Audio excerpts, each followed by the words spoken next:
but then, we would really get after it after hours, and which ultimately led to the demise of that relationship with my ex-wife. The way that I would let, 2 young kids at home, and the ego was driving the car on that one. And so that's basically breakdown of that relationship. And then that sort of, within that window of 2 to 3 years, I met my now wife, Cal. And we had an amazing connection straight away. And she, sorry, you go. Had you done some transformation or some shifts or changes before you'd met Cal? Probably, without knowing it though.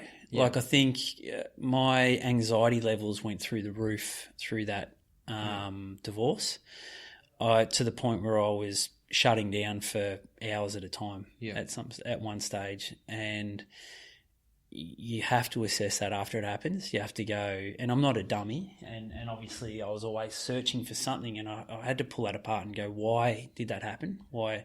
And it was affecting my work. I was a lecturer at that time in the fitness industry, and it was affecting just getting up in front of 30 people for 4 hours. The thought of it would terrify me.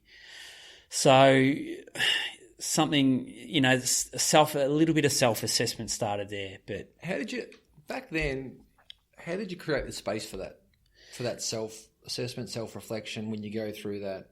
Was it just by necessity because there was so much happened that you couldn't not self-reflect and self-assess a little bit? Yeah, I had to. Otherwise I couldn't get to work the next day. So I had to go, right, what's going on here? Talk to the doctor.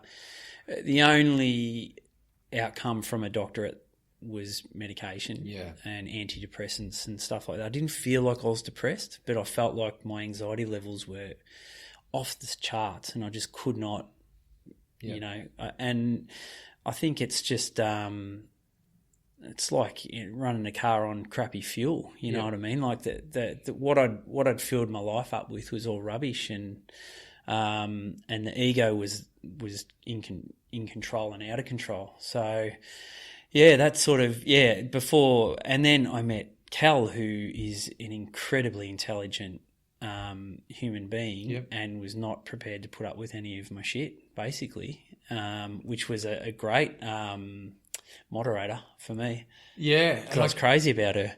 Well, and I guess there probably was a bit of fallibility in terms of you were maybe in a position where you were ready to change, and Cal sort of helped you become that person because she was really clear about her values and you were really keen on Cal. That sort of made a nice mix at that time. I think so, yeah. She was going through her own divorce at the same time, and we were both trying to work out who we were as individuals, because we'd both been in these incredibly long-term relationships. So the best thing she did was just to we started our relationship, and then she cut it for 6 months and said, I just need time to grow. I need time with my girls, who are both, my stepdaughters were really young at that stage. And that was the scariest thing that could have happened to me ever. Like to be told I was on my own for 6 months. And I didn't deal with it very well at all. I lent into other relationships and to try and pick up the pieces. And again, because you've been from a teenager in a relationship with someone, you've been connected, and then all of a sudden you've got 6 months of space. 100%, completely dependent on other human beings to fix my crap. And so that was that, Luke. And 6 months later, we by chance get back together, and we're still madly in love with each other. And then it was full steam ahead from that point. We put together the Brady Bunch, and in, I think it was late 2013, we realised that the money that I was getting from the fitness industry wasn't going to help us with our dreams. So foolishly, I got offered a role in the finance industry, and I took it, and trained up, moved to Sydney for 3 months and trained up in that role, and absolutely hated it. I hated it. I was terrible at it.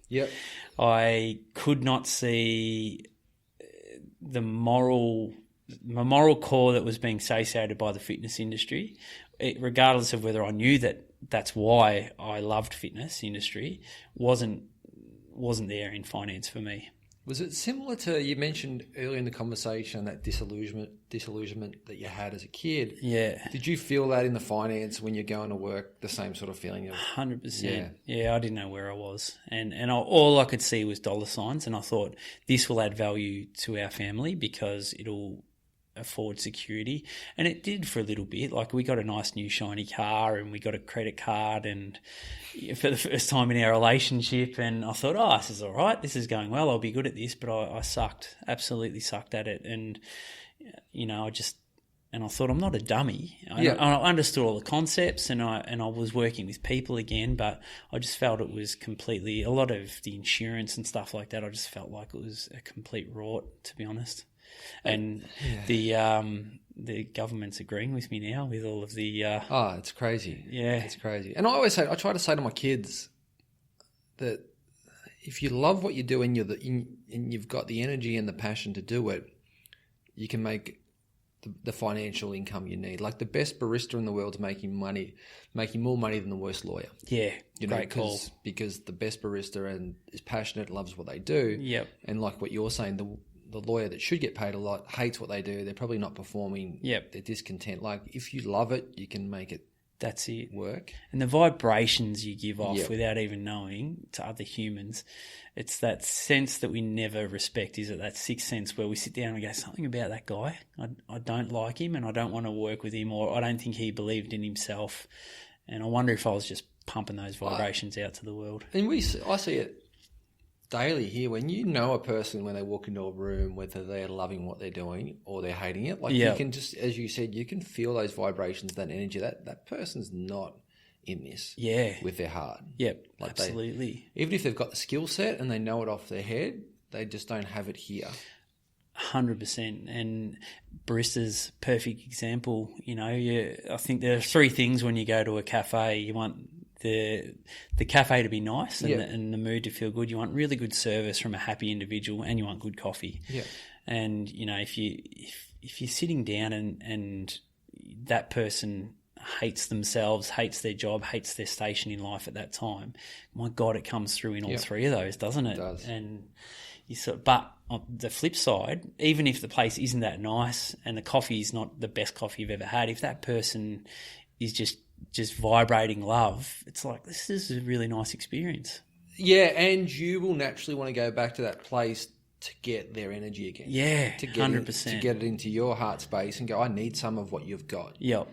And especially if you're not where you want to be, you might find that you're getting drawn to more places that give that type of energy, whether they're cafes, people, whatever it is, because you're needing something to fill that void. 100%.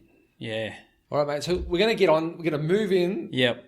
Into the good bit. Into the incident and sort of and what happened. Yeah. What I want to do is, was there anything before that day? Was there an amount of stress? Was there anything that had taken place prior that you now reflect on and go, there was a build up to this, or was it completely out of the blue? Yeah. Well, so now we're moving up to the incident. It's really important to understand that neurologically, I came out of that incident in really good condition.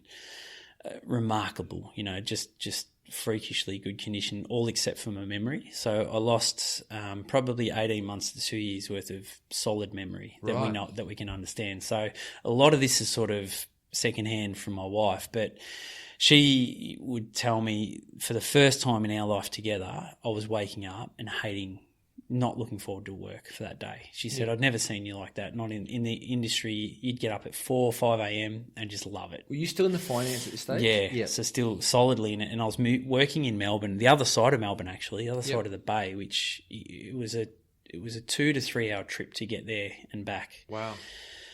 Ludicrous, and I hated it. And so, I was putting on weight as well. So there was less time to exercise. I was eating crap food, and I was really sad. So I was moving down, this perfect storm was brewing. And then on July 13, 2014, I'd woken up for probably 2 weeks in a row, I'd woken up with what I thought was just a really bad man flu. And I'd been to the doctors. I'd had a few days off work, which was rare at the time for me. Yep. And nothing was working. I had antibiotics, and I thought, right, I'm gonna sweat this out. Oh, back to my footy days. Yeah. So you had the man flu. Yep. Toughen it up. So you'd be right for Saturday to have a kick. And so I hit our local beach, White's Beach, and just got after it. Started to go for a run, and what I thought was man flu was actually a high-grade lung infection that should have had me hospitalised already. And the theory is that lung infection attacked the wall of my heart with my increased heart rate. And about half a kilometre into the run, my heart stopped beating. I went into sudden cardiac arrest, veered into the water, fell to my knees and fell face first in the water, and I was dead. Right. For how long was that for? So I laid in that water for about 15 seconds before 3 blokes who were just walking their dog realised I wasn't mucking around. They pulled me out and started CPR. And I was non-responsive after 2 minutes, completely non-responsive. They'd been breathing for me and beating my heart for me. The paramedics were called. 000 was called, and they were told that they weren't going to get assistance for 45 minutes. Wow. You imagine that? Can you even imagine? And when you reel off, which you would know really well, the stats and the chances of life on manual CPR is I think luckily to none. It's very rare. 95% rate of failure after 3 minutes. Yeah, that's what I mean. Yeah, you just don't come back from that with manual CPR, and then after 3 minutes, insufficient oxygen to the brain causes brain damage. Yeah, there's not just the you might come back. There's actually you're not going to come back close to the state that you're actually anywhere near it. And anything north of 3 minutes is you're essentially going to be 100% brain dead. Yep. And then decisions have to be made. So one of the guys that first bailed me up was a retired nurse, and he knew straight away I was in a lot of trouble. Coupled with the news that they weren't going to get assistance for 45 minutes, the thought from a lot of them was that they're just operating on a dead man, basically. Yeah. But you got to do what you got to do. Just kept going, and I won't take you through that whole process, but in the end, 10 people ended up rotating and working on me. One of those people was instrumental. She taught CPR or coordinated CPR training at the Janjuk Surf Life Saving Club. And she What time is this run? So what time did you go for the run? Probably 7 a.m. So you reckon? How because I'm trying to get the enormity of chances are that there's 3 guys within 15 seconds to you, which would be rare. Yep. Then to find at 7 a.m. at White's Beach 10 people, one of which teaches CPR, because this is all hugely important in your survival, that you've not just got people, but you've got the right people that know what to do. 100%, yep, and who were able to stay calm throughout it. So roughly 100 people on the beach that morning, to put it into perspective. First sunny day in 2 weeks. Yep. The day before was about 7 degrees and blowing a gale, and there would have been 3 people on the beach. Yeah. And I would run regardless of the weather. So just to put that in perspective, I've chosen the best day in 2 weeks, the calibre of people, and probably the 30-minute mark, another woman arrived who knew the woman who was taking charge of the whole situation, and they both said, his heart's not going to start. You have manual CPR. Every time they checked for a response, there was nothing. No heartbeat, not breathing. But they kept going, and they said, it's not going to happen unless we get a defibrillator. Yeah. So they rang the local golf club, which was 2 kilometres away, the Sands Golf Club. The receptionist there was by himself, and he said, look, I've just had a knee reco. I can't even drive a car. And so Lisa, who just ran, one of the girls, she just bolted and hot-footed that 2K. He was waiting in a golf buggy with his good foot on the pedal and the defib, and he drove her back as fast